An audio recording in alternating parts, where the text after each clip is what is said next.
kita kita buka dulu saja ya, sambil menunggu yang lain nanti Iya, Bapak. mengangkatkan waktu. Assalamualaikum warahmatullahi wabarakatuh. Waalaikumsalam Waalaikumsalam warahmatullahi wabarakatuh. Marilah kita panjatkan puji syukur kehadirat Allah Subhanahu wa taala yang telah melimpahkan rahmat hidayah inayah pada kita semuanya. Alhamdulillah pada sore hari ini kita dalam keadaan sehat walafiat dalam kegiatan perkuliahan perancangan tugas akhir ya. Tugas akhir. Hari ini merupakan pertemuan yang ketiga ya, kedua tiga ya, ke Iya. ke ya kedua namanya. Dan jangan lupa untuk mengisi daftar hadir ya sekali lagi. Jangan lupa untuk mengisi daftar hadir di Sunan karena kita belum sempat bertemu ya. Kalau kita flashback ke belakang sebentar, nampaknya ini para mahasiswa sudah cukup bagus ya soalnya sudah hampir hampir sebagian besar selesai proposalnya. Yang penting sudah ada progres, sudah ada upaya, sudah ada usaha untuk menyusun sebuah proposal.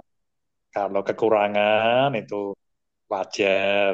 Kalau oleh karena itu kekurangan bisa didiskusikan di forum ini. Jadi jadi setelah presentasi nanti saya memberi komentar, mahasiswa juga bisa memberi memberi pertanyaan ya kepada presenter untuk memperjelas dengan cara seperti ini sebetulnya kan lebih efektif ya sekaligus praktek langsung menyusun proposal kalau ada kekurangannya bisa disempurnakan berikutnya bisa jalan. Nah, karena selama ini kan program pertama kali sebelumnya kan tidak ada selama ini kadang-kadang itu lamban akhirnya tidak bisa tepat waktu 3 semester kadang-kadang sampai 5 atau 6 semester kan sayang itu oleh karena itu dengan mata kuliah ini kita semuanya berharap para mahasiswa bisa tepat waktu atau on time gitu. Jadi dengan dengan presentasi temannya itu kan sekaligus kita bisa belajar. Ternyata proposal yang yang betul seperti ini. Ternyata saya dulu nulis seperti ini kurang kurang kurang pas, perlu saya betulkan dengan cara seperti presentasi teman-teman kan kita sekaligus bisa belajar. Kadang-kadang kalau belajar di buku atau teori, kadang-kadang kan agak lama memahami suatu konsep. Tapi kalau seperti ini kan lebih praktis ya, lebih bermanfaat. Apa yang perlu diperlukan bisa langsung kita serap. Itu sebagai prolog dari saya. Untuk presentasi berikutnya monggo silakan. Ya, yang penting pokoknya mahasiswa siap presentasi ya, nggak usah takut atau kalau salah nggak apa-apa. Kadang-kadang kan takut kalau salah nggak apa-apa, nggak ada yang benar yang salah. Sekali lagi tidak ada yang benar dan salah, namanya ini masih draft ya, draft proposal nggak apa-apa. Yang penting sudah jadi gitu. Itu monggo saya serahkan pada Mas Komting untuk menyiapkan teman yang presentasi. Monggo, Iya, Bapak. persilakan. Terima kasih. Assalamualaikum warahmatullahi wabarakatuh. Waalaikumsalam Waalaikumsalam warahmatullahi wabarakatuh. warahmatullahi wabarakatuh. Alhamdulillahirrabbilalamin. Wassalatu wassalamu ala asrofil anbiya'i wal mursalin wa ala alihi wassohbihi ajma'in amma ba'du. Om Swastiastu, Namo Buddhaya, salam kebajikan, selamat sejahtera bagi kita semua. Pertama-tama, mari kita panjatkan puji syukur kehadirat Allah Subhanahu wa Ta'ala karena telah memberikan rahmat-Nya sehingga kita dapat bertatap maya melalui link Zoom pada sore hari ini. Yang kami hormati Bapak Dr. Gunawan Setiadi selaku dosen mata kuliah rancangan seminar tugas akhir. Yang kami banggakan rekan-rekan mahasiswa Magister Pendidikan semester 1 kelas C. Semoga semuanya dalam lindungan Allah Subhanahu wa taala dan sehat selalu. Amin ya robbal alamin. Pada kesempatan sore hari ini ada 3 rekan mahasiswa yang akan mempresentasikan proposalnya, yaitu satu Ibu Solvia Mujiarti, NIM 202403042. Kemudian yang kedua Ibu Yunita Damayanti, NIM 202403058. Kemudian yang ketiga Bapak Muhammad Nur Alfiandi, NIM 202403028. Pada kesempatan pertama, Ibu Solvia Mujiarti kami persilahkan untuk mempresentasikan proposalnya. Kami persilahkan, monggo Ibu Solvia. Oke, terima kasih Pak Doni dan Pak Bun atas waktunya yang telah diberikan kepada saya untuk mempresentasikan proposal rancangan tugas akhir saya. Mohon maaf Bapak Ibu, saya off-cam karena cuaca di tempat saya sedang hujan dan untuk memperlancar presentasi saya juga. Langsung saja nggih, mohon izin share screen.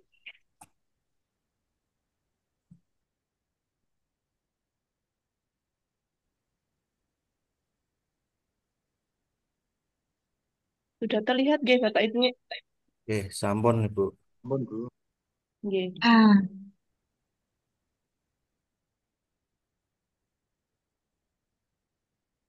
Proposal seminar rancangan tugas akhir yang saya beri judul Analisis Gaya Kepemimpinan Kepala Sekolah dalam mengimplementasikan budaya positif di sekolah dasar. Bab 1, pendahuluan. 1.1 latar belakang. Kepemimpinan yang dimiliki kepala sekolah memainkan peran kunci dalam menciptakan lingkungan sekolah yang kondusif bagi pembelajaran peserta didik. Salah satu aspek penting dalam kepemimpinan kepala sekolah adalah kemampuannya dalam menerapkan disiplin di sekolah. Disiplin yang efektif tidak hanya berfokus pada hukuman, melainkan juga pada pengembangan karakter dan tanggung jawab peserta didik. Pendekatan disiplin positif menawarkan alternatif yang lebih konstruktif dengan tujuan membangun lingkungan sekolah yang aman, nyaman, dan mendukung perkembangan tiap peserta didik. Keberhasilan implementasi disiplin positif di sekolah dasar sangat dipengaruhi oleh peran kepemimpinan kepala sekolah. Kepala sekolah sebagai pemimpin tertinggi di sekolah memiliki tanggung jawab untuk menciptakan iklim sekolah yang kondusif bagi penerapan disiplin positif dalam BAS tahun 2018. Kepemimpinan kepala sekolah yang efektif dalam mengimplementasikan disiplin positif dapat mendorong partisipasi aktif guru-guru dan staf, serta membangun komitmen warga sekolah dalam menerapkan pendekatan disiplin yang berpusat pada pengembangan potensi peserta didik dalam Lewin et al. Tahun 2017. 1.2 Identifikasi masalah. Berdasarkan latar belakang yang telah diuraikan, maka dapat diidentifikasi beberapa masalah sebagai berikut. 1. Kepala sekolah dianggap memegang peran penting dalam menciptakan budaya positif di sekolah dasar. 2. Adanya peran gaya kepemimpinan kepala sekolah terhadap penerapan disiplin positif di sekolah dasar. 3. Adanya pengaruh positif dalam penerapan disiplin positif di sekolah dasar. 1.3 Rumusan masalah. Rumusan masalah penelitian ini adalah sebagai berikut. 1. Bagaimana gaya kepemimpinan kepala sekolah dalam menciptakan disiplin positif di sekolah dasar? 2. Bagaimana pengaruh penerapan disiplin positif di sekolah dasar? 1.4 Tujuan penelitian. Tujuan penelitian ini adalah sebagai berikut. 1. Untuk menganalisis gaya kepemimpinan kepala sekolah dalam menciptakan disiplin positif di sekolah dasar. 2. Untuk menganalisis pengaruh penerapan disiplin positif di sekolah dasar. 1.5 Manfaat penelitian. Yang pertama, manfaat teoretik, yaitu 1. Untuk pemahaman tentang pengaruh gaya kepemimpinan terhadap budaya sekolah. 2. Peningkatan teori kepemimpinan pendidikan. 3. Pemahaman tentang keterkaitan kepemimpinan dan kinerja guru serta siswa. 4. Kontribusi terhadap pengembangan budaya positif. 5. Penyusunan kebijakan pendidikan yang lebih efektif. 6. Peningkatan interaksi sosial di lingkungan sekolah. Kemudian manfaat praktis bagi guru yaitu memberi masukan kepada guru untuk lebih maksimal dalam menanamkan budaya positif di sekolah dasar. Yang kedua, bagi sekolah, menjadi gambaran atau teladan sekolah untuk lebih lanjut meningkatkan penerapan budaya positif. Yang ketiga, bagi peneliti, yaitu untuk memberikan motivasi bagi peneliti agar selalu menambah pengetahuan dan keterampilan dalam melakukan penelitian selanjutnya. 1.6 tentang ruang lingkup, yaitu 1. Subjek penelitian ini adalah kepala sekolah SD Negeri 2 Welahan. Yang kedua, objek penelitian ini adalah gaya kepemimpinan kepala sekolah SD Negeri 2 Welahan. Bab 2, kajian pustaka. A. Kajian teori. Kajian teori ini bertujuan untuk mengulas berbagai pendekatan gaya kepemimpinan kepala sekolah dan bagaimana pengaruhnya dalam membangun budaya positif di sekolah dasar. Kami mengambil beberapa teori yang berkaitan dengan hal ini, yaitu teori kepemimpinan kependidikan. Beberapa teori kepemimpinan yang relevan dalam konteks ini antara lain, yaitu 1. Teori kepemimpinan transformasional. 2. Teori kepemimpinan partisipatif. 3. Teori kepemimpinan instruksional. Kemudian teori yang berkaitan selanjutnya yaitu budaya positif di sekolah dasar. Beberapa komponen budaya positif di sekolah dasar yang perlu dikembangkan adalah 1. Penguatan nilai-nilai karakter. 2. Keterlibatan siswa dalam proses pembelajaran. 3. Pengembangan sosial dan emosional. Selanjutnya, hubungan antara gaya kepemimpinan kepala sekolah dan budaya positif. Berikut adalah beberapa hubungan yang penting antara gaya kepemimpinan dan budaya positif, yaitu 1. Menciptakan iklim sekolah yang mendukung. 2. Peningkatan motivasi dan keterlibatan guru. 3. Peran kepala sekolah dalam pembentukan karakter siswa. B. Kajian penelitian yang relevan. Kajian ini akan merujuk pada beberapa penelitian yang relevan yang menganalisis hubungan antara gaya kepemimpinan kepala sekolah dan penerapan budaya positif di sekolah dasar, yaitu 1. Penelitian tentang kepemimpinan transformasional dan budaya positif. Penelitian oleh Ledward dan Jensi tahun 2000 dalam The Effect of Transformational Leadership on Student Achievement menunjukkan bahwa gaya kepemimpinan transformasional kepala sekolah berpengaruh signifikan terhadap budaya positif di sekolah. Yang kedua, penelitian tentang kepemimpinan partisipatif dalam membangun budaya positif sekolah. Dalam penelitian oleh Goddard, Hoy, dan Wolfgang Hoy tahun 2004 dalam Collective Teacher Efficiency, Its Meaning, Measure, and Impact on Student Achievement, menyarankan bahwa kepala sekolah yang menerapkan gaya kepemimpinan partisipatif memiliki kemampuan lebih besar dalam membangun budaya positif di sekolah.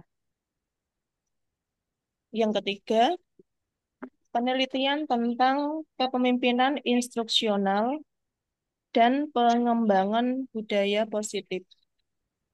Penelitian oleh Hellinger dan Heck tahun 1996 dalam Resizing the Principal Rules in School Effectiveness, a Review of the Empirical Research, menunjukkan bahwa kepemimpinan instruksional berfokus pada pengembangan kualitas pengajaran dan pembelajaran di sekolah.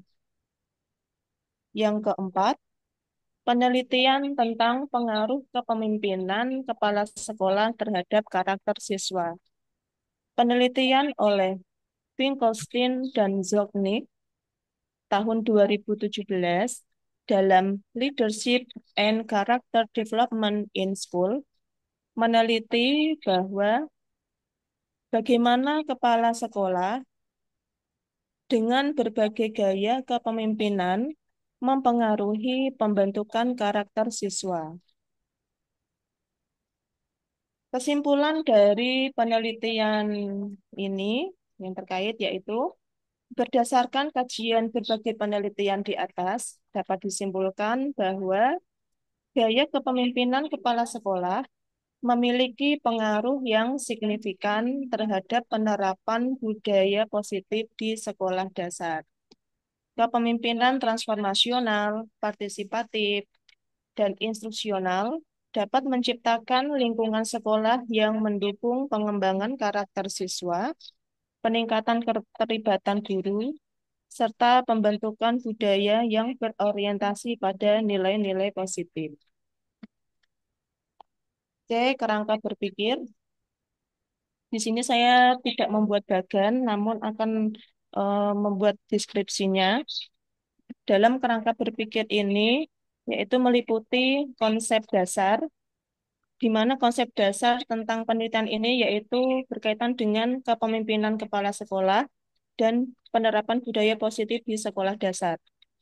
Yang kedua, gaya kepemimpinan kepala sekolah meliputi kepemimpinan transformasional, kepemimpinan partisipatif, dan kepemimpinan instruksional.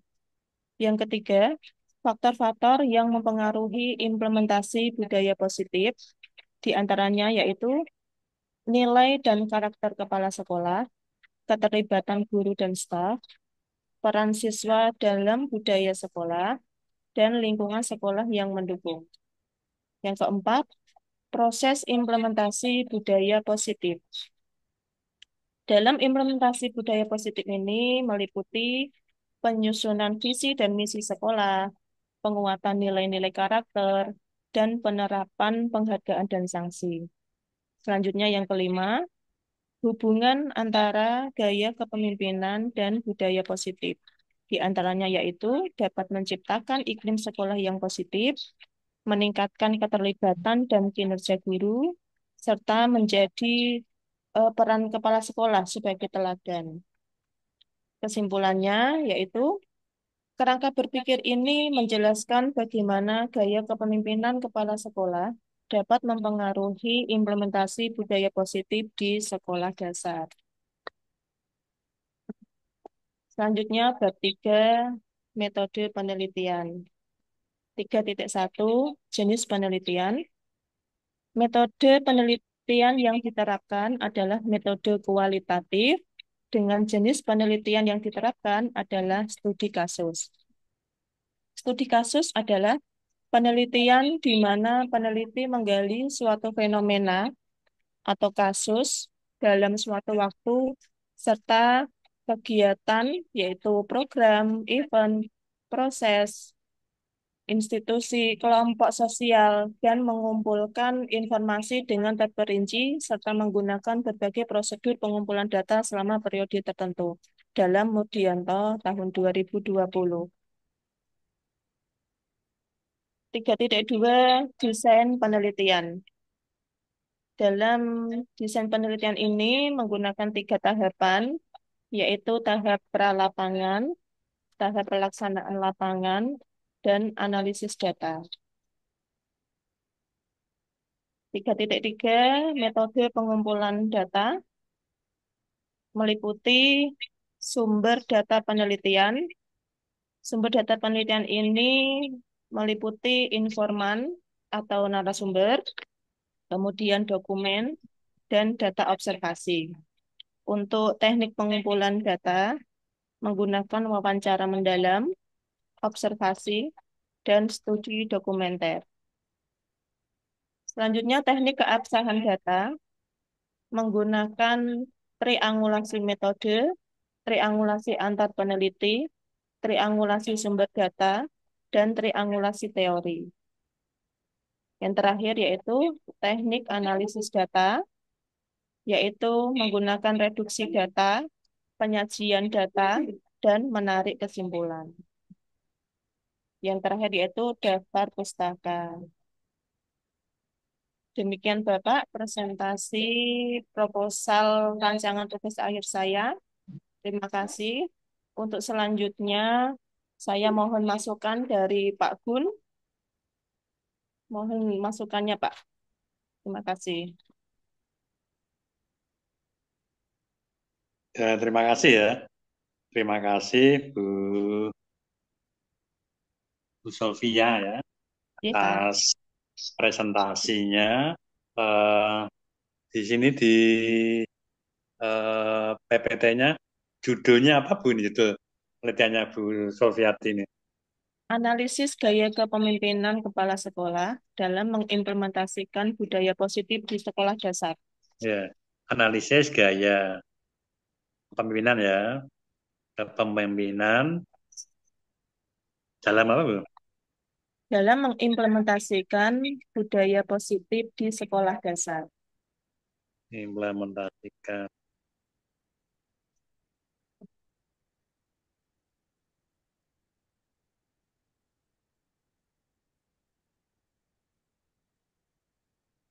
Ya ini judulnya itu ya, judulnya adalah analisis gaya kepemimpinan dalam implementasi budaya positif di Sekolah dasar. sekolah dasar ya. Ini kalau eh, ini kan penelitiannya Bu Sofia, ini kan kualitatif Bu ya, Iya Pak. kualitatif. Kalau kualitatif itu kualitatif dan ini kan studi kasus ya, kualitatif dan studi kasus itu lebih baik disebutkan tempat penelitiannya karena kan hanya satu sekolah itu kan, ya kan, satu sekolah dan perlu diingat bahwa di dalam penelitian kualitatif ya itu tempat penelitiannya harus betul-betul diperhatikan dan dikaji yang mendalam karena apa? Karena tempat penelitiannya itu harus betul-betul misalnya sesuatu yang berbeda dengan sekolah lainnya. Jadi yang namanya penelitian kualitatif itu satu fenomena yang sangat menarik. Ya. Misalnya ada satu sekolah yang dulunya itu tidak dianggap oleh masyarakat, sekolah yang dianggap biasa-biasa saja atau bahkan tidak berprestasi, tetapi ketika dipimpin oleh seorang kepala sekolah, sekolah itu menjadi berubah total. Dari sekolah yang berkualitas, yang bermutu, sekolah yang dipertimbang, yang menjadi rujukan orang tua yang akan menyekolahkan anaknya. Di sekolah itu menjadi sekolah yang luar biasa. Itu kan perlu diteliti, perlu dipertanyakan mengapa sekolah itu kok seperti itu, sehingga nanti hasilnya kan sangat bermanfaat bagi bagi orang lain atau bagi peneliti yang lain. Jadi jangan jangan hanya meneliti sekolah yang biasa saja, itu kan nanti kan kan tidak ada tidak artinya tidak ada sesuatu yang bermanfaat bagi bagi orang lain itu. Jadi sekolah yang digunakan tempat penelitian itu kira-kira apa keistimewaannya Bu Sofia Gitu. Mohon kira-kira? saya Pak, ini berarti untuk judulnya saya tambahi di nama SD G Pak G. Ya, Nama berarti SD tapi saya. G. dilihat SD-nya yang betul-betul luar, anu ya, yang betul-betul luar biasa ya, dianggap luar biasa prestasinya itu loh Bu. Oh gitu. Enggak boleh di SD saya sendiri Pak. Kalau di Edi sendiri, andai kata itu ada sesuatu yang luar biasa sih nggak apa-apa. Kalau kalau biasa saja nanti kan apa yang didapat dari SD tersebut gitu loh Bu. Jadi kita Eh, kan penelitian itu kan ada satu aspek yang sangat penting yaitu manfaat ya, dari asas manfaat. Kalau andai kata sekolahnya itu biasa saja, kan manfaatnya kan tidak begitu eh, tidak begitu langsung bermanfaat loh. Tapi kalau misalnya ada suatu sekolah yang prestasinya luar biasa, yang dulunya biasa saja, sekarang menjadi sekolah yang berprestasi, ya, bermutu, sehingga kan perlu dicari penyebabnya, sehingga nanti sekolah lain bisa meniru sekolah tersebut sebagai benchmark atau sebagai rujukan. Kalau sekolahnya Bu Sofia tuh dianggap sudah bagus, sudah bermutu, ya nggak masalah. Tapi kalau biasa saja nanti kan orang lain kan mempertanyakan itu loh Bu. iya. Bagaimana sekolahnya Bu Sofia? Ya, ini untuk penelitian ini sementara saya tujukan untuk sekolah saya Pak. Tapi nanti kalau Pak Gun menyarankan seperti itu untuk memilih sekolah yang katakanlah lebih lebih dari sekolah saya, nanti penelitiannya saya pindah ke SD yang lain, ngoten Pak. Ya, ini saran ya. Nanti kan tergantung dari Dosbin ya. Tapi sekali lagi di dalam penelitian kualitatif itu yang paling perlu diperhatikan itu adalah ekstrim ekstrim bawah dan ekstrim atas. Artinya demikian. Di suatu lembaga pendidikan yang dulunya itu tidak baik, tidak mutu, sekarang jadi bagus. Nah, itu kan perlu diteliti penyebabnya apa, gitu loh Bu.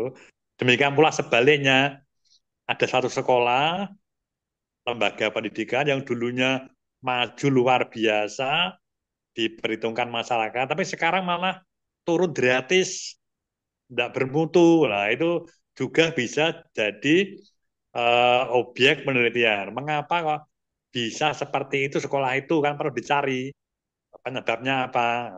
Itu jadi itu merupakan salah satu karakteristik dari penelitian kualitatif, bisa ekstrim bawah, bisa ekstrim atas. Satu yang luar biasa, satu fenomenal istilahnya. Nggak biasa-biasa. Biasa kan nanti kan manfaatnya kan kurang kurang kurang bagus itu. Itu ya Bu ya. Itu. Oke. Terus ini kan judulnya penelitiannya Bu Sofia itu kan pengaruh analisis gaya kepemimpinan. Nah, itu yang dan nanti yang mau dicari itu kan eh, kepala sekolahnya itu menggunakan gaya kepemimpinan apa, gitu kan? Justru ini yang dicari ini. Kalau sekolahnya kok bagus, luar biasa, itu kan yang dicari kan kepala sekolahnya itu menggunakan gaya kepemimpinan apa. Jadi itu masih masih masih kaburnya ya itu ya. Jadi yang perlu dicari adalah gaya kepemimpinan. Itu. Jadi di di bab 2 tadi kan diuraikan tentang gaya kepemimpinan transformatif, partisipatif, interaksional. Itu kan secara umum, ya, secara umum. Nah nanti pada bab 4 itu nanti diuraikan kepala sekolah kepala sekolah di SD tersebut itu menggunakan gaya kepemimpinan apa. Itu yang perlu dicari gitu Bu ya. Terus Oke, yang Pak. rumusan masalah Bu, yang rumusan masalah tadi itu yang rumusan masalah ya pada slide di sini pada slide 4 ya itu ya. Rumusan masalahnya kan ada 3 tuh. Jadi ketika kita menyusun rumusan masalah, ketika itu pula kita sudah membayangkan alat ukurnya untuk menggali data. Di contohnya nomor 1, bagaimana gaya kepemimpinan kepala sekolah ini kan perlu dicari nanti. Ini kan rumusan masalah. Rumusan masalah kan kalimat tanya ini, ya kan Bu? Ini Iya, kan Pak. kalimat tanya semuanya, itu kan pertanyaan. Nah, pertanyaan jawabannya itu dicari lewat penelitian. Sekali lagi, rumusan masalah itu adalah pertanyaan. Kalimatnya kalimat tanya. Jawabannya itu dicari lewat penelitian. Nanti ketemu gaya kepala sekolah itu menggunakan gaya pimpinan apa. Nah, hasilnya, hasil rumusan masalah itu nanti dideskripsikan, dituangkan pada bab 4 itu. Nanti ketemu jawabannya di situ. Jadi 1, bagaimana kepemimpinan. Terus 2, bagaimana cara menerapkan dan membiasakan model disiplin positif di sekolah dasar tersebut. Dan sekolah dasar disebutkan, wong ini kualitatif ya, di SD mana gitu ya. Itu. Jadi ini yang 1, 2. Terus sekarang rumusan masalah yang ketiga. Rumusan masalah yang ketiga. Kalau rumusan masalah yang ketiga ini lebih baik tidak tidak usah menggunakan 3 Bu. Itu Bu ya. Jadi pengaruh, kalau kata-kata pengaruh itu miliknya kuantitatif. Sekali lagi, jadi kalau kata-kata pengaruh itu miliknya kuantitatif dan nanti menggunakan uji statistik nanti. Pengaruh tidak itu menggunakan analisis statistik. Padahal Bu Solvia ini kan kualitatif. Oke. Kualitatif itu cukup nomor 1 dan nomor 2. Itu sudah cukup. Oke. Tuh. Mohon maaf, Pak Gun. Meskipun Untuk rumusan masalah yang kemarin yang saya buat itu memang ada 3, 1, 2, 3. Yang saya buang itu malah yang nomor 2, Pak Gun. Kebalikan, G. balikan Bu. Nah kalau Oke. jenengan, kalau misalnya kalau nomor 3 itu menggunakan uji apa jenengan? Uji T, uji Oke, F, oke. atau regresi kan nggak bisa. Soalnya ada pengaruhnya itu, Pak ya. Ya, jadi kata-kata pengaruh itu miliknya kuantitatif. Kalau Kuantitatif. bagaimana itu kan proses, itu miliknya kualitatif. Jadi kita harus bisa membedakan rumusan masalah yang kualitatif, rumusan masalah yang kuantitatif. Jadi begitu menyusun rumusan masalah, itu kita sudah membayangkan nanti apa instrumennya, dan nanti apa analisis datanya. Karena nomor 3 ini miliknya kuantitatif, ya kita tidak perlu memasukkan rumusan masalah yang ada kata-kata pengaruh. Begitu Bu ya. Oke, Monggo Pak. kalau mau tanya lagi, saya tunggu. Oke, nanti akan saya revisi, Pak. Saya ubah. Oke, Ya, itu Bu ya. Itu sudah punya bayangan Bu ya. Pak. Jadi yang mau dicari itu gaya kepemimpinannya kepala sekolah gitu ya. Gitu. Oke. Ya, dia tuh nggak, dia tuh menggunakan gaya apa setelah setelah Bu Sofia menggambarkan bermacam-macam gaya kepemimpinan di bab 2, dan nanti di bab 4 itu akan setelah dianalisis, setelah bab 3 nanti bab 4 kan akan ketemu ternyata kepala sekolah menggunakan gaya kepemimpinan transformatif. Ternyata gaya kepemimpinan adalah yang dipakai adalah partisipatif atau interaksional. Setelah Bu Sofia itu mengadakan pengamatan dan wawancara, itu kan akan ketemu. Karena yang dicari kan memang gaya kepemimpinannya itu. Dan yang kedua itu terus terus itu tadi terus cara menerapkan dan membiasakan model disiplin positif. Ini yang saya tanyakan ini Bu, yang untuk Bu Sofia itu untuk disiplin positif ada teorinya itu. Disiplin positif ya, Pak. Ya, Bentar, Pak. artinya ada bukunya atau ada jurnal yang mendukung itu. Karena kita nggak bisa ngarang sendiri, Bu. Oke, berdasarkan jurnal, Pak. Ada ya itu ya. Oke. Ya, kalau kalau ada nggak masalah ya.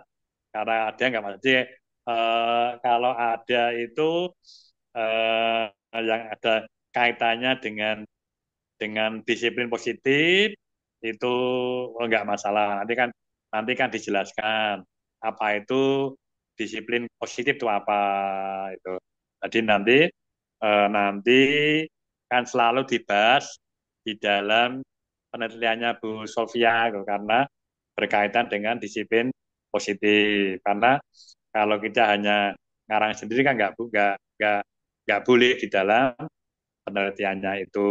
Jadi sekali lagi eh, nanti di dalam bab 3 nanti diperjelas Bu ya, nanti ini menggunakan metode apa kan, itu di kasus ya. Di kasus itu nanti dibaca Bu ya, dibaca bukunya yang saya berikan ya, Crasswell ya, atau buku yang lain yang berkaitan dengan penelitian kualitatif ya. Itu dari saya. Barangkali ada yang lain mungkin penambah, silakan.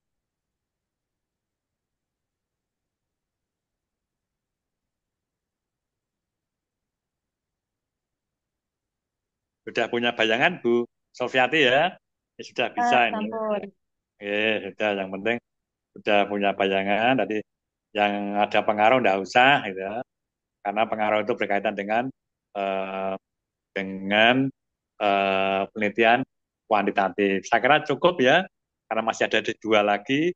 Saya serahkan kembali kepada Komtingnya, monggo Pak Komting. Terima kasih, Pak Gun. Izin Ya, stop share. ya monggo. Ya, terima kasih Ibu Solvia Mujiarti yang telah mempresentasikan proposalnya. Pada giliran berikutnya yang kedua yaitu Ibu Yunita Damayanti. Monggo Bu.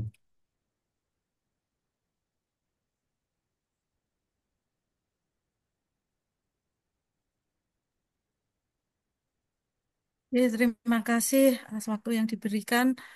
Assalamualaikum warahmatullahi wabarakatuh. Waalaikumsalam Waalaikumsalam warahmatullahi wabarakatuh. Ya, warahmatullahi mohon izin untuk menyampaikan presentasi saya, nggih Pak. Sekedar. Monggo Bu.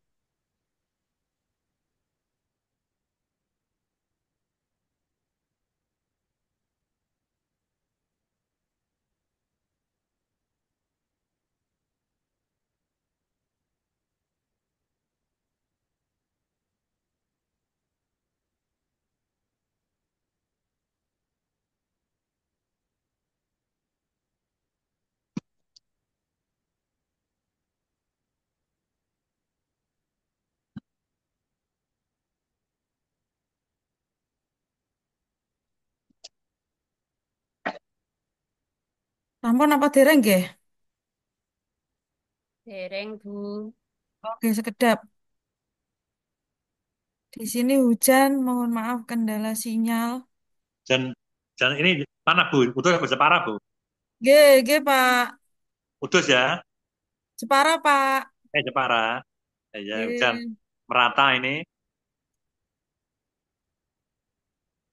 sampun. Proses Bu, G, proses.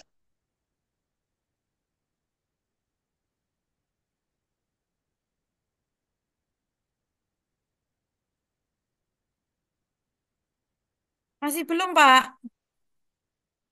Kalau saya belum, Masih yang lain tidak tahu. proses. Proses Bu. Kalau ini sulit nanti saya minta bantuan Pak Doni mawon untuk share Monggo, screen. monggo. Karena Iya. sinyal mungkin. G, Pak Doni minta tolong G. Iya. Kenapa ya?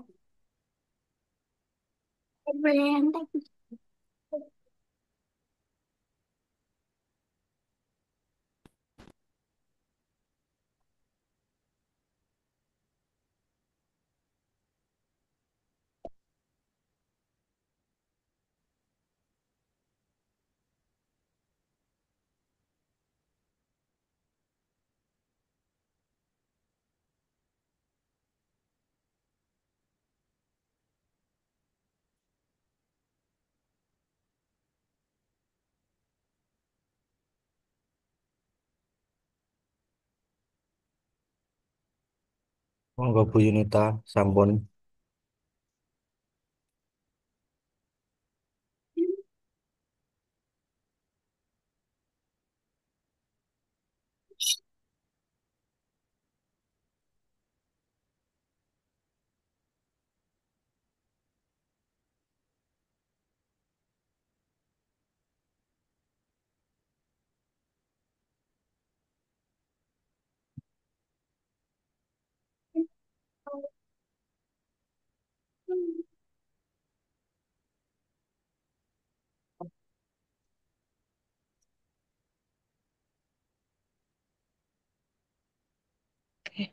Maaf, mohon maaf sekali ini karena eh, hujan deras sekali.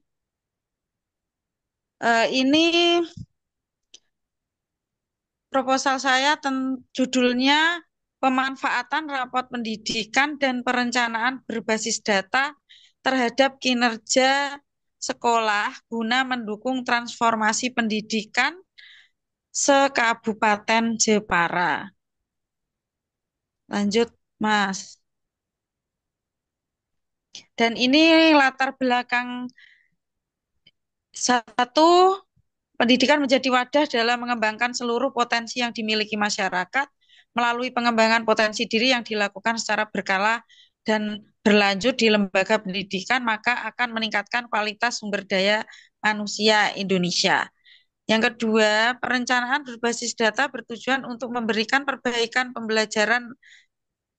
pembelajaran, anggaran, serta pembenahan sistem pengelolaan satuan pendidikan yang efektif, akuntabel, dan konkret. Rapat pendidikan untuk meningkatkan kualitas pendidikan, pemerataan pendidikan yang bermutu, dan perencanaan pendidikan berdasarkan data yang tepat.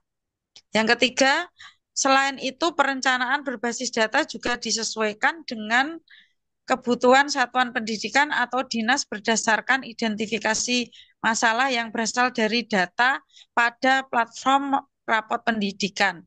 Kemudian mendorong satuan pendidikan dan dinas pendidikan untuk melakukan pembenahan melalui penyusunan kegiatan peningkatan capaian berdasarkan hasil identifikasi dan refleksi terhadap capaian di rapot pendidikan dan kondisi di lapangan.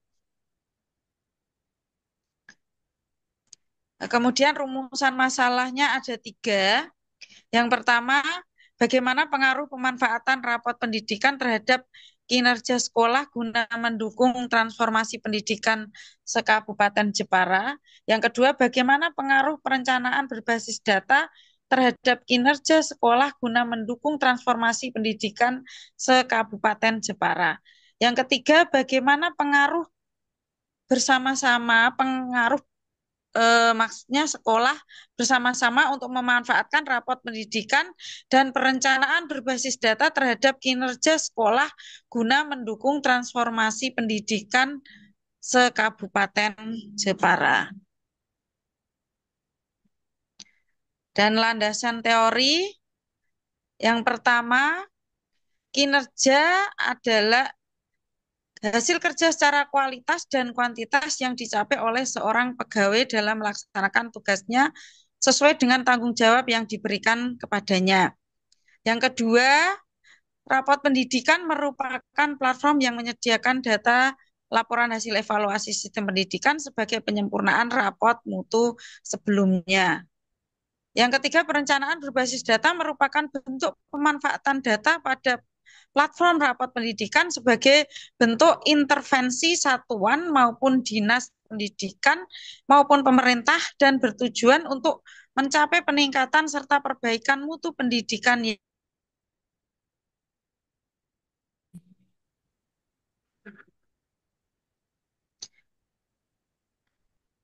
Lanjut Mas Joni.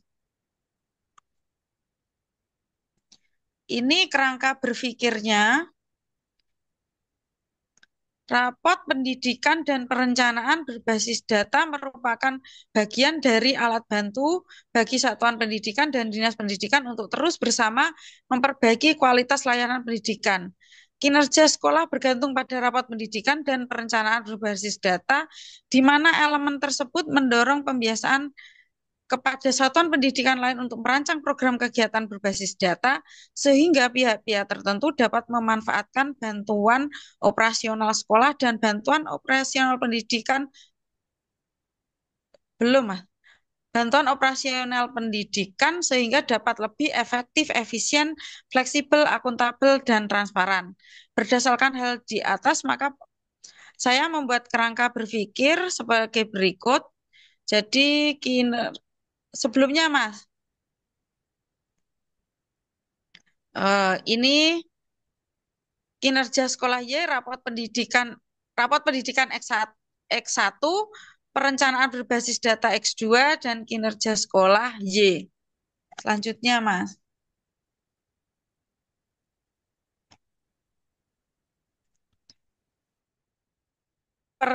Perencanaan. Ini desain penelitian. Peneliti menggunakan metode penelitian kuantitatif.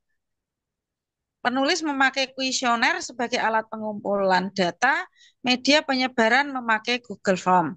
Tempat dan lokasi penelitian. Tempat dan lokasi penelitian ini adalah sekolah dasar se-Kabupaten Jepara, baik sekolah dasar negeri dan swasta. Waktu yang digunakan peneliti untuk penelitian ini dilaksanakan sejak tanggal dikeluarkannya izin penelitian dalam kurun waktu kurang lebih 1 bulan. Variabel penelitian ada 3, variabel independen rapot pendidikan X1, perencanaan berbasis data X2, dan variabel dependen kinerja sekolah Y. Populasi pada penelitian ini adalah sekolah dasar se-Kabupaten Jepara.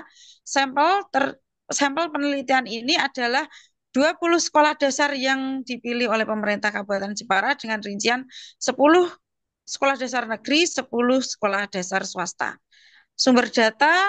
Sumber data adalah kuesioner, data sekunder adalah buku dan literatur sekolah. Selanjutnya, Mas. Ini alat analisis. Analisis PLS-SEM mempunyai 2 model bagian, yaitu outer model, measurement model, dan inner model atau struktural model. Uji validitas merupakan suatu pengujian untuk mengukur valid tidaknya pernyataan kuesioner dengan indikator variabel yang sudah ada. Variabel reliabilitas. Uji reliabilitas merupakan suatu pengujian untuk mengukur setiap indikator dari variabel atau konstruk. Reliable atau handalnya pernyataan kuesioner bisa dilihat dari stabil tidaknya jawaban yang diberikan responden. Pengujian reliabilitas mempunyai 2 model perhitungan, yaitu composite reliability and Cronbach-Alpha. Kedua model ini memiliki nilai reliabilitas yang menghasilkan di atas 0,70 pada setiap konstruk penelitian. Adapun pengujian intermodel yang dilakukan sebagai berikut dengan koefisien jalur, R-square, dan kecocokan model. Terima kasih. Mohon maaf atas kendala yang saya alami, Bapak dan teman-teman. Dan terima kasih kepada Pak Doni. Mohon bimbingan Bapak dosen. Mohon maaf atas segala kekurangan. Wassalamualaikum warahmatullahi wabarakatuh. Waalaikumsalam warahmatullahi wabarakatuh. Ini yang eh, ceritanya gimana Bu? Ini kamu dapat judul seperti ini. Karena kalau kuantitatif itu tujuannya kan menguji teori ya. Jadi yang namanya kuantitatif itu menguji teori. Contohnya judulnya seperti ini. Pengaruh supervisi dan budaya sekolah terhadap kinerja guru. Itu kan menguji teori tentang teori supervisi dan teori budaya sekolah terhadap tadi kinerja guru. Misalnya pengaruh motivasi guru dan kepemimpinan kepala sekolah terhadap kinerja guru. Ini menguji teori motivasi dan menguji teori motivasi dan menguji teori kepemimpinan. Kan itu sudah baku teori itu ya. Jadi untuk menguji dalam kuantitatif itu menguji teori yang sudah baku dan banyak peneliti yang berkaitan dengan variabel-variabel yang diteliti. Nah, saya khawatir apakah ada teori rapot, saya kan belum begitu tahu karena itu kan yang namanya supervisi kan teori itu kan sudah lama, sudah mateng, sudah dari Amerika dan bawa di Indonesia. Demikian pula tadi tentang kepemimpinan kan ada gaya transformasional, gaya partisipatif, gaya interaksional itu kan teori-teori yang sudah matang lah. Apakah jenengan pernah mendapatkan teori tentang rapot, Bu? Belum ada ya, Pak? Nah, iya, makanya kan bingungnya kan gitu. Kalau misalnya jenengan kan kepenak misalnya gini ya, misalnya itu kalau ada teori sudah matang kan tinggal ngambil instrumennya, tinggal membuat instrumen pakai Google Meet kan disebar kan enak gitu. Kalau jenengan tidak bisa menemukan teorinya nanti terus di bab 2 di dalam penyusunan instrumen kan merujuk pada konsep. Konsep nanti merujuk pada teori sehingga dalam membuat indikator kan mudah di dalam instrumennya. Kalau belum ada teorinya kan jenengan kan kesulitan nanti pasti itu. Jadi Iya, misalnya Pak.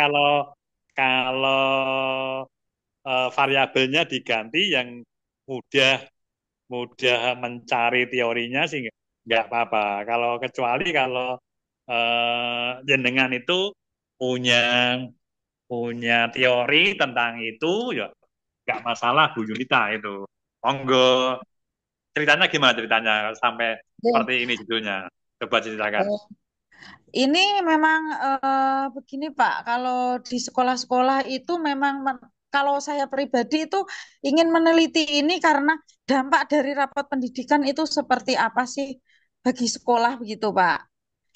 Rapat pendidikan itu loh Pak, yang memang Ya, ada asesmennya, ada numerasi literasi hasil dari anak-anak, ANPK, dan lain-lain itu berdampak nggak sih untuk kinerja sekolah guru-gurunya begitu Pak? Memang ada rasa penasaran seperti itu Pak. Ini kalau untuk teorinya yang saya temukan ini hanya pendapat-pendapat seperti dari Kemendikbudristek tentang rapat pendidikan itu apa. Dan juga dari Samsudin dan Haryanto ini juga ada tentang platform rapat pendidikan. Ada beberapa untuk seperti teori-teori ahli yang seperti Bapak kemukakan itu memang kayaknya belum begitu ditemukan, gitu. Belum ada, gitu, Pak. Ya kalau belum ada nanti Bu Yunita kesulitan. Kalau Oke. seperti itu ya misalnya kalau Bu Yunita ingin meneliti, Oke. ingin meneruskan rasa ingin tahu, ya menggunakan kualitatif Oh, ngoten. seperti Bu Solvia itu, jadi untuk mendapatkan informasi, untuk merealisasikan rasa ingin tahu, dan meneliti tentang bagaimana proses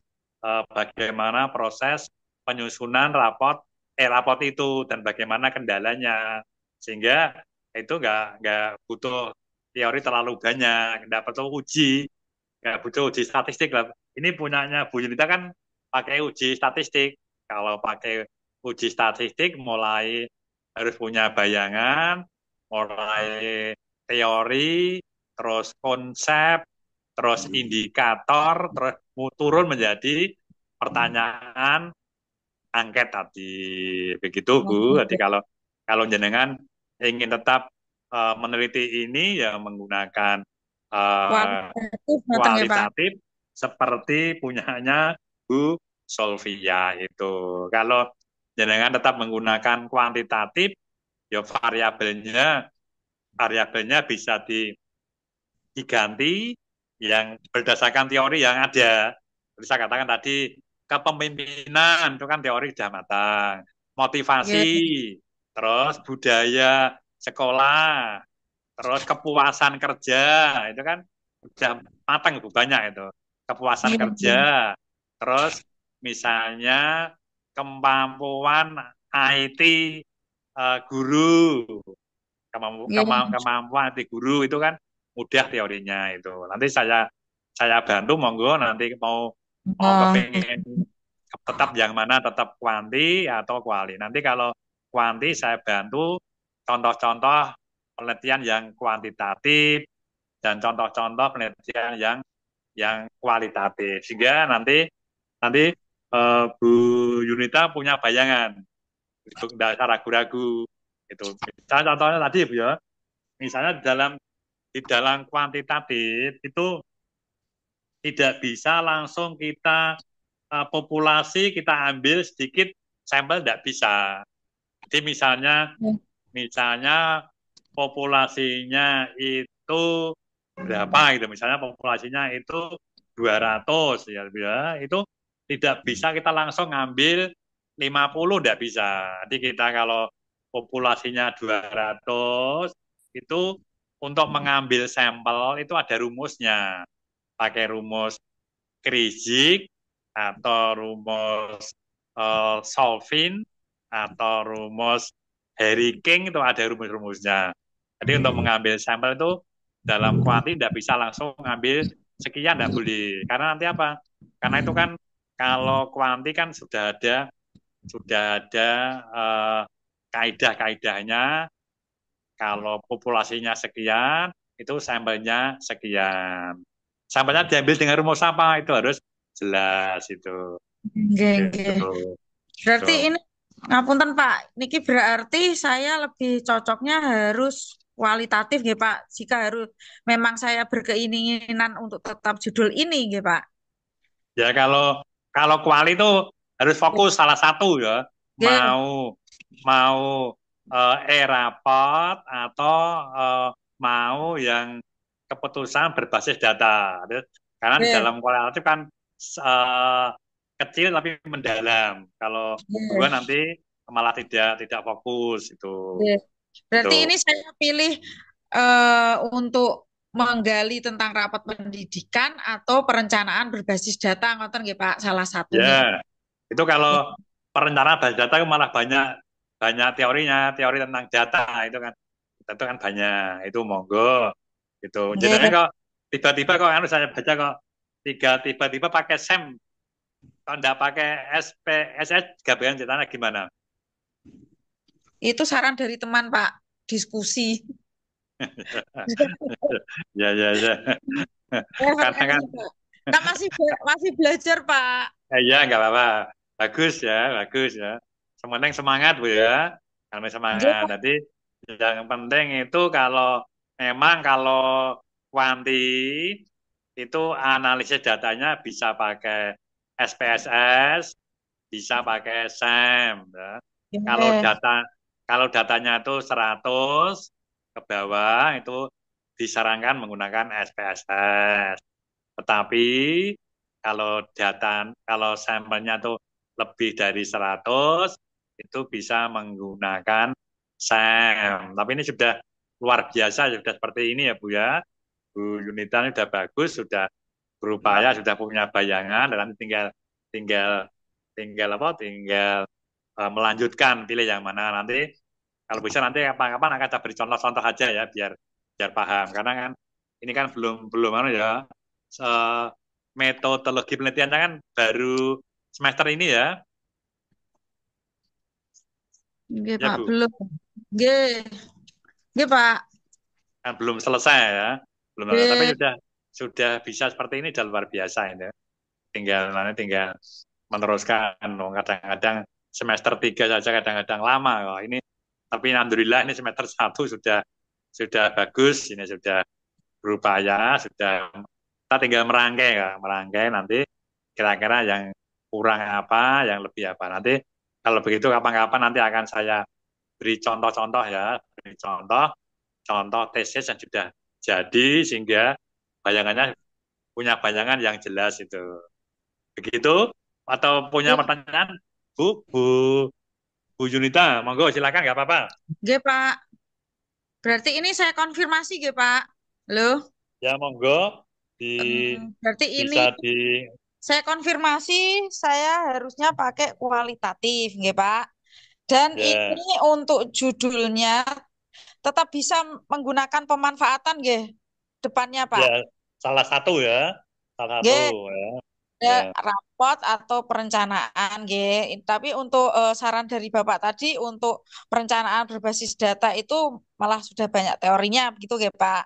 Ya, dan juga jangan lupa kalau namanya penelitian kan harus ada kajian-kajian teori ya. Ini Nggih, bisa mencari di internet sekarang kan mudah, dan yang betulnya variabelnya Bu Yunita ini kan bagus, kan baru. Kalau baru kan menarik. Ya, kalau menarik itu kan menarik itu kan tantangan bagi Bu Yunita. Oleh karena itu silakan dilanjut untuk ke kualitatif jika ingin menggunakan variabel-variabel yang dipresentasikan saat ini. Tapi kalau ingin pakai kuanti, ya gunakanlah teori-teori yang sudah matang sehingga penyusunan angketnya itu lebih mudah. nggih. Begitu Bu Yunita ya. Termasuk itu tadi, nggih, Pak, untuk saya mendengarkan Bu Solvia tadi untuk kualitatif berarti jangan ada kata pengaruh, nggih. Ya, kalau kuali itu eh, kerumusan masalahnya kan bagaimana. Nanti kan Bu Nggih, Yunita kan cerita, Bu. Kalau bagaimana nggih, kan cerita nggih. dari A sampai Z itu. Dan nanti perumusan masalahnya disesuaikan dengan variabelnya, apakah menggunakan e-raport atau menggunakan pengambilan keputusan berbasis data. Nanti kan bisa berkembang dari sana. Tidak perlu menggunakan kata-kata pengaruh. Karena kalau menggunakan Nggih. kata-kata pengaruh itu harus ada uji statistiknya dan harus ada hipotesisnya. Kalau kualitatif kan tidak perlu pakai hipotesis, Bu. Begitu, Bu Nggih. ya. Ya, Nggih, Pak. Nggih, permasalahan saya sudah ditemukan, Pak. Terima kasih. Masih itu loh, Pak, masih agak bingung membedakan, Pak. Untuk apa sih yang cocok untuk dipakai di kualitatif, di kuantitatif, penelitian seperti apa begitu, Pak. Masih harus banyak belajar, Pak. Mohon maaf, terima kasih Pak untuk masukan dari Bapak. Ya udah bagus Bu. Yang penting namanya belajar kan lewat proses ya Bu. Sekali lagi Nggih, Pak. belajar lewat proses tidak bisa langsung tiba-tiba gitu. Itu Pak Doni ya. Monggo yang lain silakan. Oke, ini stop share, Pak.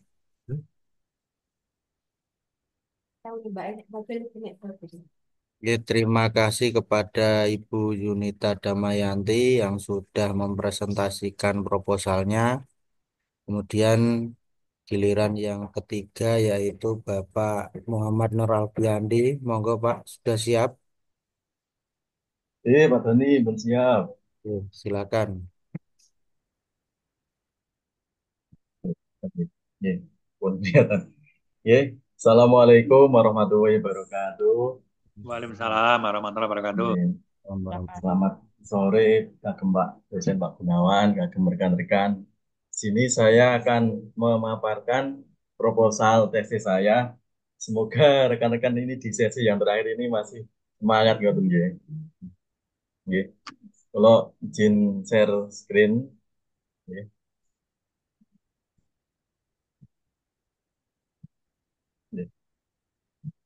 Ini sampun Sudah. tinggal.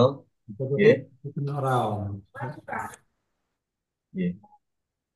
Baik Bapak Ibu, langsung saja saya akan mulai memaparkan proposal dari saya. Di sini saya membuat judul pengembangan media pembelajaran aplikasi Android pada mata pelajaran IPAS materi organ pernapasan dan pernyataan dan pencernaan. Nah, dilihat dari judulnya ini sudah jelas ya Bapak Ibu, ini R&D, Research and Development. Oke. Langsung masuk ke latar belakang, ini latar belakang yang berdasarkan di lapangan gitu. Dunia pendidikan yang terus berkembang sangat masif mengharuskan semua pendidik menerapkan sikap adaptif dan solutif. Pada masa kini, pembelajaran lebih menekankan terhadap penggunaan teknologi sebagaimana ciri-ciri pembelajaran abad 21. Nah, berikutnya fenomena atau realita yang banyak kita jumpai adalah banyak siswa yang hanya menggunakan smartphone itu sebagai media hiburan saja, seperti game apalagi game online, nah, ataupun bersosial media seperti TikTok, Instagram, dan lain-lain. Nah, berikutnya inovasi media pembelajaran yang kurang bervariatif, itu yang latar belakang yang sudah saya buat. Langsung menuju ke rumusan masalah. Nah, berdasarkan tadi paparan singkat latar belakang yang sudah saya buat, di sini ada 3 rumusan masalah. Yang pertama adalah bagaimana desain pengembangan media pembelajaran aplikasi Android pada mata pelajaran IPAS, materi organ pernapasan dan pencernaan, kelas 4, Gus Yosudarso, Kecamatan Mojogo. Rumusan masalah yang kedua adalah bagaimana kelayakan pengembangan media pembelajaran aplikasi Android pada mata pelajaran IPAS, materi organ pernapasan dan pencernaan kelas 4 Gus Yosudarso, Kecamatan Mojogo. Perumusan masalah yang ketiga, bagaimana efektivitas pengembangan media pembelajaran aplikasi Android pada mata pelajaran IPAS, materi organ pernapasan dan pencernaan kelas 4 Gus Yosudarso, Kecamatan Mojogo. Lanjut ke tujuan Bapak Ibu. Nah, tujuannya di sini yang pertama sudah jelas adalah menganalisis desain pengembangan media pembelajaran aplikasi Android. Yang kedua, mengidentifikasi kelayakan pengembangan media pembelajaran aplikasi Android. Yang ketiga adalah menguji keefektifan pengembangan media pembelajaran aplikasi Android. Nah, manfaatnya, Bapak Ibu, yang pertama adalah bagi siswa, pengembangan media pembelajaran aplikasi Android pada mata pelajaran IPAS, materi organ pernapasan dan pencernaan ini memanfaatkan media digital sebagai pendukung kegiatan pembelajaran. Bagi guru, melalui pengembangan media pembelajaran ini memudahkan guru dalam mengasah kemampuan literasi siswa sekaligus sebagai bahan dalam memperbaiki kualitas pembelajaran yang berkaitan dengan media pembelajaran. Nah, yang ketiga bagi sekolah, pengembangan media pembelajaran ini dapat menjadi alternatif sumber belajar yang mampu meningkatkan keefektifan kegiatan pembelajaran. Masuk ke kajian pustaka, Bapak. Di sini kajian pustakanya yang pertama saya mengkaji yaitu media pembelajaran. Yang saya kaji mulai dari definisinya, manfaat, jenis, fungsi, dan kelebihan. Nah, untuk lebih rincinya itu sudah ada di proposal saya gitu Bapak Ibu. Ini hanya poin-poinnya saja supaya ini lebih singkat waktunya. Yang kedua yang kajiannya adalah aplikasi Android. Nah, saya paparkan di dalam proposal dari saya itu ada definisinya, manfaat, dan fungsinya. Nah, ini kajian penelitian terdahulu atau literasi review 1. Yang pertama dari Wahidatus Sayyidah tahun 2024 yang berjudul Pengembangan Media Interaktif Si Perasa, Sistem Pernapasan Manusia berbasis Scratch pada materi kelas 5 ini. Persamaannya ini sistem pernapasan manusia, perbedaannya ini siswa kelas 5. Yang kedua, ini dari ASMI, yaitu pengembangan media pembelajaran IPA dan aplikasi Android IPA, Pintar IPA, merupakan modular pada materi ini. Persamanya ini masih sama-sama, ini pembelajaran IPA berbasis Android. Perbedaannya ini adalah siswa kelas 8 SMP. Berikutnya, dari Wardani 2022 yang berjudul pengembangan media game pada pembelajaran IPA. Kelas 5 materi alat pembahasan manusia. Ini persamaannya nanti insya Allah nanti saya pengembangannya melalui platform Scratch gitu. Perbedaannya ini materi alat pembahasan pada hewan. Berikutnya Bapak Ibu kerangka berpikir yang sudah saya buat ada 3 poin utama, input, proses, dan output. Inputnya itu semua mengalami kesulitan dalam materi tersebut. Yang kedua, kurangnya kemampuan guru dalam mengembangkan media. Prosesnya mengoptimalkan model dan media pembelajaran yang tepat, pengembangan media pembelajaran berbasis aplikasi Android. Outputnya, media pembelajaran ini pada materi IPAS, outputnya adalah yaitu tadi media pembelajaran aplikasi Android pada mata pelajaran IPAS, materi organ pernapasan dan pencernaan. Nah, hipotesis penelitiannya berdasarkan kerangka berpikir yang telah digambarkan, maka hipotesis penelitian ini adalah media pembelajaran berbasis Android dapat meningkatkan pemahaman siswa terhadap materi sistem pernapasan dan pencernaan. Lanjut Bapak Ibu ke metode penelitian yang nanti sudah saya singgung di awal ya. Ini nanti sudah jelas R&D Research and Development. Ya. Nah, desainnya ini model ADDEA, jadi Analysis, Design, Development, Implementation, dan Evaluation. Nah, sumber dan jenis data, ini ada datanya ini data primer berupa analisis kebutuhan dan aktivitas penggunaan media pembelajaran berbasis aplikasi Android pada mata pelajaran IPAS, materi organ pernapasan dan pencernaan. Sumber datanya ini guru dan siswa, jenis datanya kualitatif dan kuantitatif. Nah, pengumpulan datanya yang pertama observasi, wawancara, angket, dokumentasi, dan tes. Instrumen penelitiannya ini pedoman observasi terhadap kebutuhan media pembelajaran, aplikasi Android untuk guru dan siswa, angket validasi ahli, terus angket respon guru dan siswa.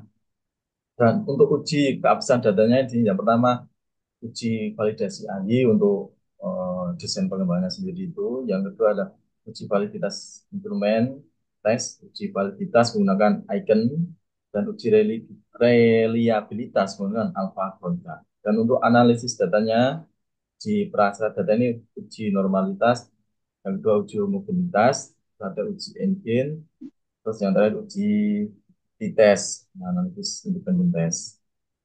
Nah, nah, demikian Bapak Ibu paparan singkat mengenai proposal tesis saya itu yaitu tentang pengembangan media pembelajaran. Mungkin ini belum sempurna ya, karena di dalam proses belajar itu barangkali ada masukan atau kritik yang membangun dari Bapak Ibu, dari Pak Gunawan. Oke, monggo. Terima kasih. Terima kasih. Saya ini off cam ya karena cuacanya ya. Jadi untuk Pak Alfeandi ini sudah Iya, sudah menyusun judul ya. Dari judul itu ini sudah, nah ini kan penelitian dan pengembangan. iya, Penelitian dan pengembangan itu ada yang menggunakan goal and broad dan iya. ada yang menggunakan EDDI. EDDIE Iya, ya, jadi iya. analysis ya, analisis, terus Development, desain ya, analisis, desain, development, implementation, implementation, and evaluation evaluation. atau kalau bahasa Inggrisnya EDDIE ya gitu. Kalau bahasa Iya, Indonesia ya ADI gitu ya. Gitu. Jadi kalau dilihat dari judulnya dan dilihat dari isinya itu saya sarankan judulnya ditambah iya. meningkatkan pemahaman belajar atau meningkatkan hasil belajar. Oh, dan iya Pak. Karena Iya, nyatanya betul. kan Pak Mas Alfendi ini kan menguji keefektifan kan, Iya, ya kan. Oleh karena itu dari judul itu pembaca akan tahu bahwa nantinya saya akan mendapatkan hasil belajar atau pemahaman eh, hasil pemahaman IPAS itu. Jadi dari judulnya itu eh, membaca akan tahu bahwa penelitiannya Pak Alvin ini lengkap. Karena kalau iya, kalau penelitian dan pengembangan itu kan belum tentu sampai uji keefektifan gitu loh. Belum tentu sampai eksperimen. Tetapi miliknya Pak Alfedi ini kan sudah lengkap. Ada uji eksperimennya. Oleh karena itu lebih bagus ditambah iya. meningkatkan Hasil belajar. meningkatkan hasil belajar Iya, atau meningkatkan pemahaman materi IPAS. Monggo ya nanti iya, disesuaikan. iya, iya, Pak. Terus rumusan masalahnya ini sudah ya oke ya. Tadi kalau kalau yang rumusan masalah yang pertama itu nanti pada bab 4 ya Pak Alfendi cerita bagaimana menyusun menyusun media pembelajaran aplikasi Android ya. Langkah-langkahnya menggunakan EDDI tadi, Iya, mulai dari mulai da, mulai dari analisis. analisisnya, Iya, cerita tentang analisis. Analisis kan bisa dilihat dari pendahuluan tadi. iya, Jadi mengapa kok sampai menggunakan desain ini, jadi cerita tentang analisisnya. iya, Jadi iya, Pak. ini dengan lewat apa wawancara atau observasi. Jadi alasan mengapa kok Pak Alfendi menyusun media pembelajaran aplikasi Android. Ini cerita pada AD Analysis. Terus berikutnya cerita tentang bagaimana desainnya bagaimana. Terus berikutnya menuju ke development. Ke development artinya di development itu apa yang dilakukan pada development. Terus setelah itu adalah uh, implementasi. Implementasi. Setelah itu nanti pada evaluasinya itu. Jadi evaluasi termasuk uji keefektifan tadi. Itu yang menjawab perumusan masalah yang pertama. Oke. Itu terus menjawab rumusan masalah yang kedua tentang kelayakan. Nanti Pak Alfandi nanti hasil uji kelayakan. Uji kelayakan kan nanti kan kelayakan nanti kan Pak Alfandi minta dua orang validator, ya Oke. kan? Validator media, ya, dan validator materi. Materi nggih Tuh. kalih, Pak. Dua Dua-dua validator nggih. medianya Ya, itu dan tentang ahli Android tadi, nggih. dan Untuk ya juga validator materi itu. validator Materi materi pinten, Pak? Kali nopo? IPAS. Itu artinya monggo nanti kan kalau saya itu validator media itu satu, validator Oh, misalnya dosen IT ya, nggih. terus validator materi itu satu. Ngoten sih Tapi nanti jumlahnya tergantung kalih ngoten. ya ini kan Eh, dua. nggih, nggih, nggih. Tapi kalau nanti dosbinnya minta dua saya nggak tahu itu ya. Itu kan kalau saya itu. Tuh. Jadi ini untuk menjawab rumusan masalah yang kedua. Dua, nggih. Itu ya. Terus untuk menjawab rumusan masalah yang ketiga. Nah, nanti kan pakai eksperimen ini, ya kan? Nggih. Pakai eksperimen. Nah, nanti di dalam menjawab keefektifan, nanti dibaca bukunya Sugiono tentang penelitian eksperimen. Itu eksperimen ya. Nanti Pak Fendi pakai yang mana desainnya? Pakai kelompok kontrol atau eksperimen atau hanya pretest, post-test. Nanti dibaca di sana.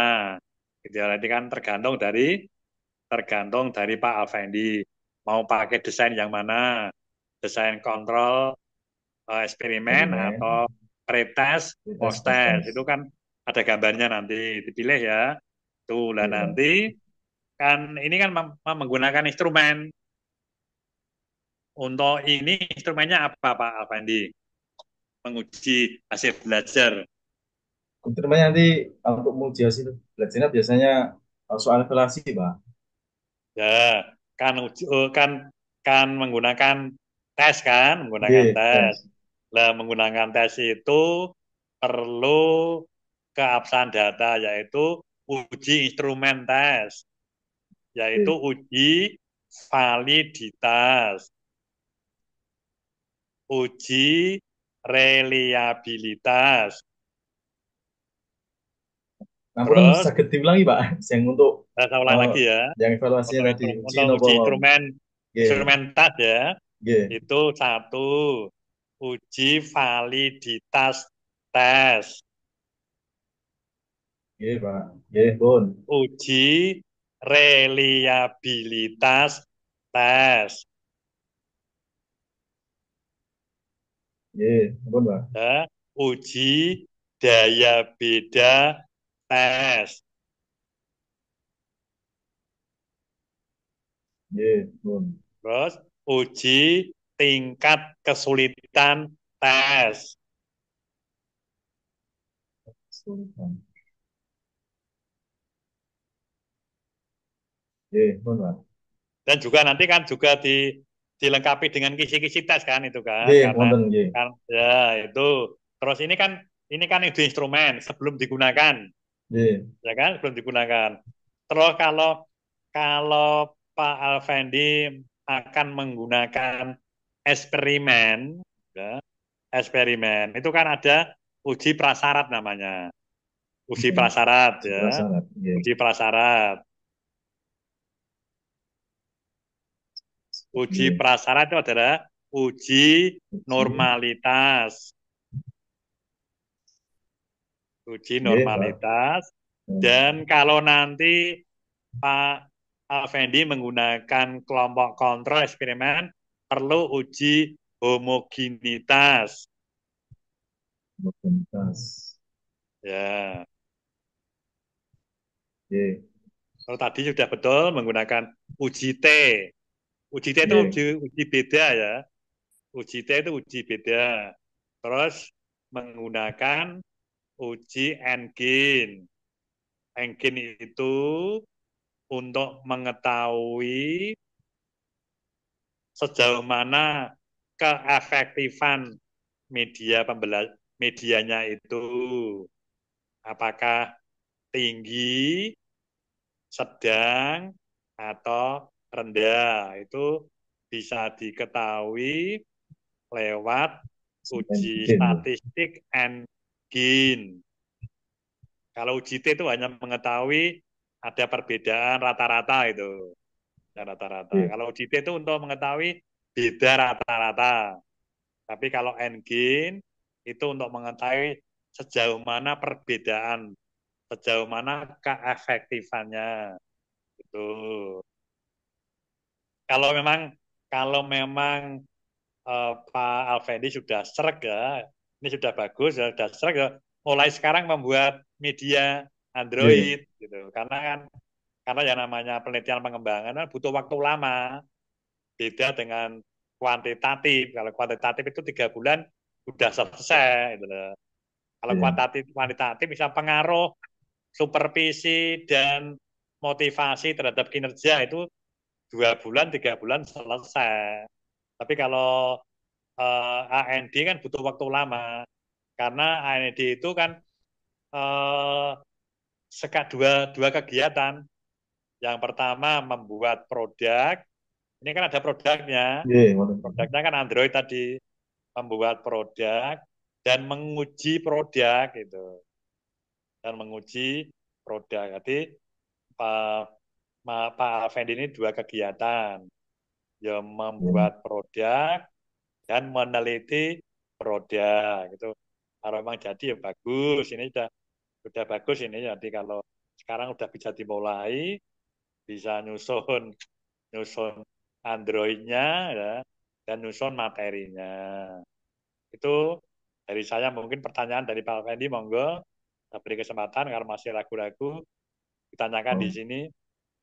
Oke, oke, oke.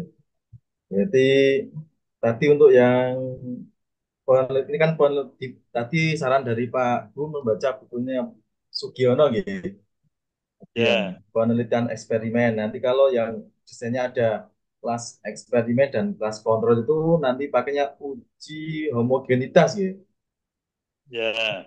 Jadi Iya. kalau kan itu kalau di dalam bukunya Profesor Sugiono itu kan yang namanya eksperimen kan ada beberapa desain atau rancangan penelitian. Nah, peneliti itu kan memilih salah satu mana yang akan diinginkan. Iya. Kalau misalnya menggunakan kelompok kontrol dan kelompok eksperimen itu kan butuh 2 kelas. Iya. Satu kelas kelas Eksperimen. eksperimen, satu Nanti kelas tinggalkan. kontrol gitu. Tetapi kalau Pak Effendi menggunakan desain pretest post-test itu hanya menggunakan satu kelas gitu.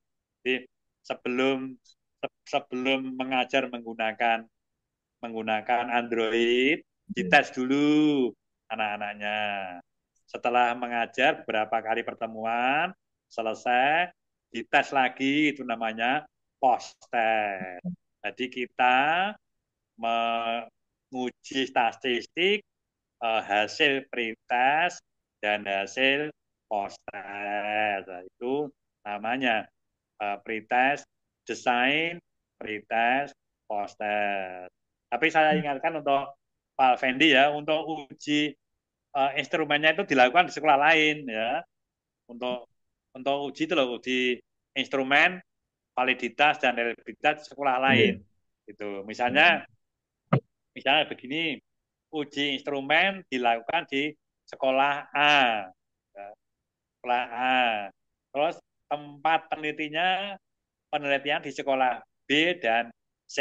Itu kalau menggunakan kelompok eksperimen dan kelompok kontrol. Tapi kalau hanya prioritas potes ya sekolah B saja. Demikian. Jadi jenengan udah punya bayangan itu loh. Gitu. Iya, iya, Pak. Iya, terima kasih Pak Gunawan. Ini nanti biar saya lebih mantap, barangkali Pak Gunawan punya referensi tesis yang R&D sama seperti Bu Sofia tadi, boleh di-share kan?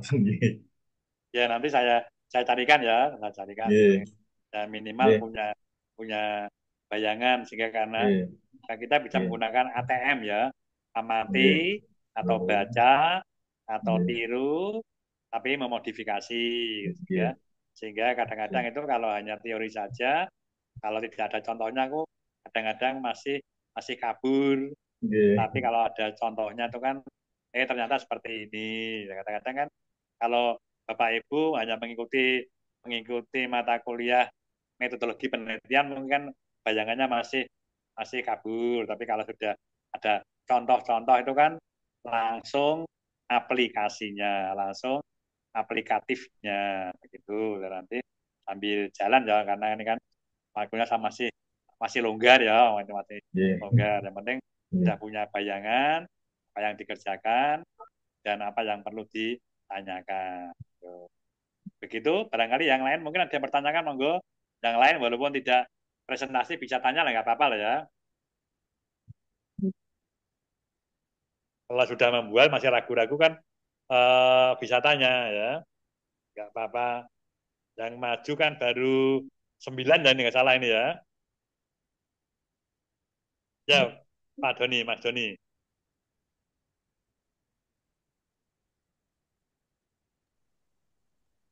Banyak yang Assalamualaikum lain. Pak, izin Waalaikumsalam, bertanya. monggo. Monggo, Bu.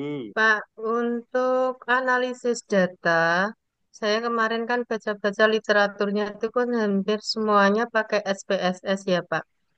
Apa Ya, kalau kita pakai Excel itu nggak boleh Pak? Atau memang harus pakai SPSS ngoten? ya terima kasih. Terima kasih. Dari Bu siapa ini? Dengan Bu Hidayatun Nur Pak. Bu Nur ya. Bu Nur. Nggih, Ya, terima kasih pertanyaannya. Kalau lihat-lihat dulu Bu ya, kalau nggih, analisis data, memang sebagian besar itu bisa menggunakan SPSS, bisa juga menggunakan eh, SEM. SEM itu banyak ya, langsung. bisa SEM AMOS, bisa SEM PLS. Dan ditanyakan Bu Nur, itu apakah bisa menggunakan Excel itu. Nggih, Kalau kalau misalnya gini, kalau uji validitas, uji reliabilitas itu bisa menggunakan Excel, bisa lebih praktis Excel malah daripada nggih, Excel. Tetapi untuk uji uji T, uji engine, uji regresi itu memang sebagian besar menggunakan SPSS. Mengapa menggunakan Hmm. SPSS? Karena lebih praktis, lebih Oh gitu. praktis, lebih mudah. Hmm. Gunur Nggih. bisa install aplikasi SPSS, setelah itu hanya memasukkan data, terus langkah-langkahnya bisa membaca, bisa nonton YouTube, Bu. Oh, nggih, nggih, Pak. Nggih. Langkah-langkahnya bisa menonton YouTube, terus dicoba. Nanti kalau nggak bisa kan bisa tanya saya kan bisa. Oh, Itu gitu. sekali lagi, mengapa pakai SPSS? Karena SPSS itu lebih praktis, lebih mudah, lebih cepat itu. Hmm. Begitu Bu ya. Itu pertanyaan Bu Nur. Nggih. Nah Bu Nur, Ya, Bu Nur Pak. apa judulnya penelitiannya Bu Nur? Bu Nur kuanti Rencananya atau nanti kuali? itu kuantitatif, Pak. Pengaruh kompetensi profesional dan motivasi kerja terhadap kinerja guru di sekolah dasar. Ya itu pakai kuanti nggak Pak? Itu pakai Pak. Kan itu jelas pakai kuanti. Iya, Pakai pakai kuanti. kuanti, Pak. Ya kalau kuanti nanti analisis datanya menggunakan SPSS. Nanti bisa install nginstall aplikasi SPSS. Misalnya nggak bisa nginstall ya minta tolong teman. Misalnya teman nggak bisa ya minta tolong. Biasanya sekarang kan banyak itu ya, banyak itu loh banyak eh, itu banyak orang jasa instalasi kan bisa. Di toko Oh komputer gitu. bisa, Pak Gun. Gimana Bu? Yang menjual laptop itu di Kuduskom bisa, Kudus Komputer. Ya bisa, Putus-putus bisa. Itu ini. install satu aplikasi itu 25.000. Ya nggak apa-apa. Nggih, Jadi kalau nggih. Oh misalnya gitu. misalnya kalau teman nggak ada, kalau teman kan bisa minta tolong teman. Ya Oh anak-anak muda gitu. sekarang bisa semua kok. Anak-anak muda itu bisa bisa nggak bisa nginstal. Tapi kalau masih ragu-ragu, ya ke ke jasa komputer minta tolong Mas diinstalkan aplikasi SPSS. Tolong diinstalkan aplikasi Sign dan sebagainya bisa monggo gitu. Nah, nanti caranya pakai bagaimana? Yo dibuka YouTube, pada ditulis kata kuncinya saja. Iya Nah, iya Pak. nanti itu ditulis atau langsung uji validitas SPSS nanti kan langsung muncul gitu. Keluar. Itu sekarang banyak kok banyak media yang menyediakan aplikasi. Begitu Bu Nur nggih. Iya Eh, Pak. Terima kasih nggih. Pak untuk informasinya. Iya. Monggo yang lain. Assalamualaikum warahmatullahi wabarakatuh. Izin Waalaikumsalam close stop warahmatullahi ya. wabarakatuh. Saya serahkan kembali ke eh, Pak Dion ya, monggo. Oke,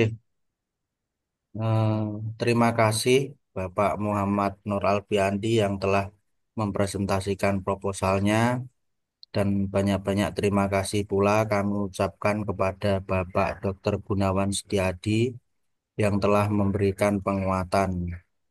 Dengan berakhirnya presentasi yang ketiga tadi, maka materi presentasi proposal pada kesempatan sore hari ini telah berakhir dan akan dilanjutkan lagi pada pertemuan selanjutnya. Tetap semangat, Sudah berapa? Yang kompak. anu, Pripun, sudah Pak? berapa, Pak? Kalau di data saya ini, 9 ya. guys, 9 atau 6? yang pertemuan tanggal 23 itu 2, kemudian tanggal 7 30 ya. November 3, dan yang tanggal 7 ini 3. Ya, sudah 7 kan? Oke. Ya sudah lumayan ya, sudah cukup banyak ya, sudah alhamdulillah sudah berhasil ya. Sudah berhasil, tinggal waktunya masih panjang ya, semester 1 kan masih panjang, tinggal pendalaman ya, tinggal pendalaman dan mencari referensi, dan tadi yang mau install aplikasi ya bisa install mulai sekarang gitu. Karena kalau bisa tuh karena apa? Karena itu ada yang analisisnya diserahkan ke jasa jasa jasa statistik, ada yang dibuat sendiri. Tuh. Tapi kalau lebih marem ya dibuat sendiri biar paham. Tuh. Karena kalau diserahkan pada jasa kadang-kadang kan nggak paham gitu. Begitu, saya serahkan kembali Pak Dion, monggo ditutup.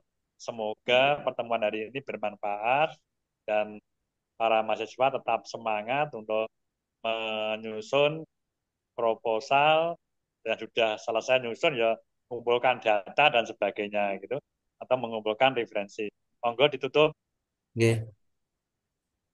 Terima kasih Bapak dan semua mahasiswa semuanya pada sore hari ini. eh, Presentasi dan materi proposal kami tutup. Wabillahi taufik walhidayah. Wassalamualaikum warahmatullahi wabarakatuh. Waalaikumsalam Waalaikumsalam Waalaikumsalam warahmatullahi warahmatullahi warahmatullahi wabarakatuh. wabarakatuh. Wabarakatuh. Terima kasih Lanjut. Pak Ya, Gun. Terima kasih Pak. lanjut. Hmm. Hmm.